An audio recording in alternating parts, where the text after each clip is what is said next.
for big Rami. Yeah, buddy. Rami, you're all business, man. I saw some leaked photos the other day. Luckily, in my position, I get to see some photos that kind of crept out there somehow. And you're in shape, my friend. I know you've got a team you've been working with this year. Yeah. You're bringing it. Yeah. First, I need to thank you for Mr. Germanian and Mr. Jacob, Mr. Dansam, Mr. Steve Weinberger to give me this opportunity to be here in this stage again. I know it's hard, and everyone here know what has happened, and he gave me that invitation to be here, and I'm really thankful for that because I working very hard to be here this year.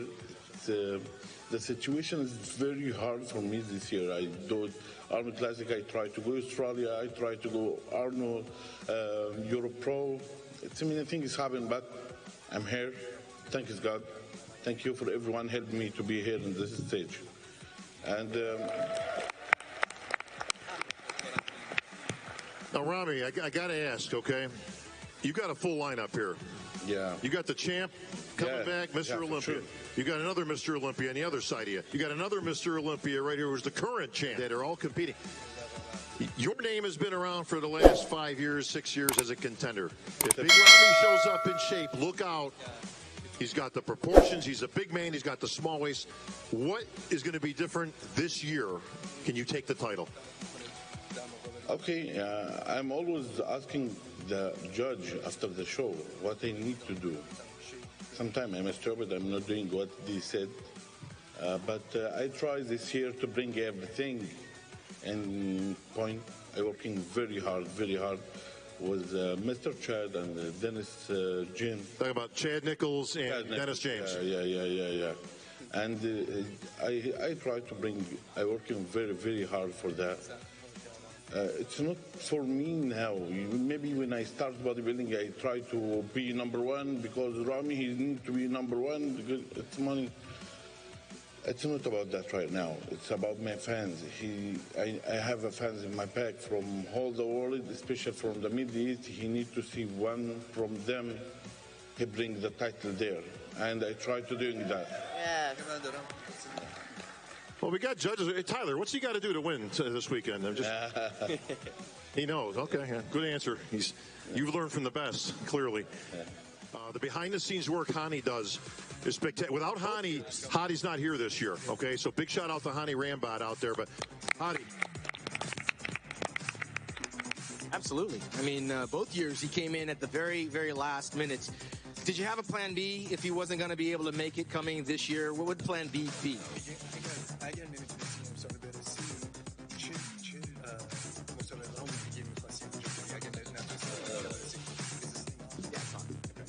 خیلی خوشحالم که امسال باز در حضور جمعیت و مردم هستم و تبریک میگم که باز ذکر جکسون جات.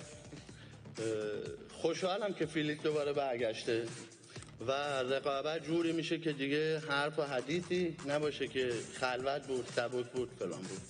خوشحالم باز گوناک هست، برانجان هست، دیگرون و من از پارسال که رفتم کلا تیمم درگیر ویزا بوده تا الان و خودم آقایون پارسافر مربیم آقایون رام بود کلا شبانه روز 24 ساعت روز درگیر بودیم که بتونیم ویزا آمریکا رو بگیریم و خودم رو برسونم اینجا.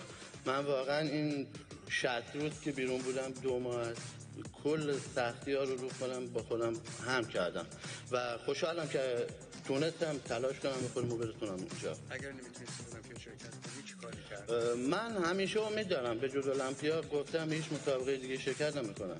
فقط سال به سال مستر اولمبیا. Bob, you want to translate that? Yeah, I got this. To truly thank all the fans for being here. It's such an honor for him to be here. He wants to thank, of course, Hani Ramba, the Parsafara brothers, for doing all the behind-the-work scenes to bring him here, the IFBB, the NPC, the Mr. Olympia organization. He says that it's an absolute honor to be here sitting next to every gentleman here, as you heard him name, from William, Rami, Brandon, Phil, who am I missing, Dexter, every single one of them. He says that this year it's going to be one heck of a competition that he's happy to be here for. And he said that it was a really difficult 60 days to get himself here, and it was a lot of trials and tribulations that we didn't know until the very last minute how to move forward. And when asked the question, what was the plan B if you weren't going to be able to compete in the Mr. Olympia competition, he said there was no plan B. I gave it all to God, and I was hoping that I would be here, and here I am. Wow. Imagine training for this show, training for this competition, the amount of sleepless nights and the amount of sacrifice you make to get here, not even knowing if you're going to come. So that's huge for him. Listen, the stress these athletes are under, especially our friends from overseas, especially this year with all the nuttiness going on in the COVID restrictions, flight restrictions, country restrictions. You just got to tip your hat to these guys. I mean, listen, it's hard enough getting ready for a show. Most of the people that are here have been competitors. We've all kind of done it. There with Ronnie Coleman and Lee Haney. You taking these guys out, Phil? You're not one short for words, brother. What's coming? Essentially, I'm just here to be at my all-time best. I don't really have to explain it very much. I've allowed myself the opportunity to be at my best. I've done that work. I've got 7 freaking sandals in my goddamn house, and I want 8. And I've done something that no one else has ever done in the sport. I have 3 different types of sandals. I have the original, I have the 50th, and I have that. And I look to be a sandal collector for a long time. So, yes, I put in the work. I don't really have to talk much about it. You guys know what I'm about. I'm about that life. And I'm about this life and getting it done. I don't want to get too excited because I've got to save some of this shit for tomorrow night. Well, let's give some perspective, Bob. The USA champion. I believe that's when Jay Cutler kind of pointed him out to us that this guy was special. 2006. It's been 15 years since 2005. There's some debate out there. Did you lose the Mr. Olympia or did Sean Roden win the Olympia? And how did you economize that in the past 2 years? It doesn't really matter. It doesn't matter what I think about what happened at that time. Judges made their call. Did I like it? Hell no. I would not be the competitor I am if I was okay with it. But I had to look at myself in the mirror because one thing I have learned is that when you go outside and you start pointing fingers at people like he fucked me, and excuse my language, but I'm going to be real. Can I be real with you guys? Yeah. Okay. If I'm out there pointing fingers, he screwed me, he did this, there's 3 more pointing back at me. What can I do to get better? What can I do to be more accountable for my own actions? And is it political when you lose? Because it definitely sure ain't political when you freaking win. So don't be using those excuses. Just get fucking better. And don't get bitter. And that's what I did. All right. Well said, Phil.